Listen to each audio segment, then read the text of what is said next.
बिस्मिल्लाहिर्रहमानिर्रहीम। अस्सलामु अलैकुम and welcome to my channel अक्ल शूर की बातें। मेरी वीडियो को एंड तक लाजमी देखिएगा क्योंकि मेरी वीडियो में आपको मिलती है information and general knowledge. Friends and family में शेयर कीजिए, कमेंट्स कीजिए और सब्सक्राइब कर दीजिए मेरे चैनल को। जब कोई गुब्बारा आपके मुंह पर फट जाए तो गुस्सा किस बात का, आपने ही उसमें इतनी हवा भर दी थी कि उसके हुज्म से ज़्यादा कर दिया। बिल्कुल यही मामला कुछ लोगों का होता है।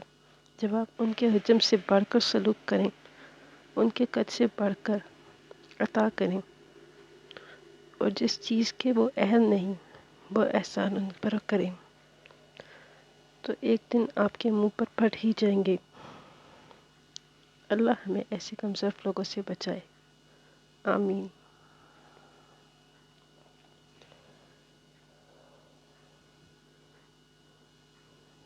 मजाक में भी किसी को यह ज़ेब नहीं देता कि वह किसी का उन चीज़ों में तमस्खर उड़ाए जिन पर उसका इख्तियार नहीं। जब हम ऐसा कर रहे होते हैं तो हम बिलवास्ता उस ज़ात पाक का मजाक उड़ा रहे होते हैं जिसने उन चीज़ों को तख्लीक किया है। इंसान नासमझ है, इस बात का शऊर नहीं रखता, इसलिए खसारे में रहता है। साइमा अकरम चौधरी के नावल दिमक ज़्यादा मोहब्बत से इक़्तिबास। Thanks for watching my video. Please don't forget to subscribe my channel.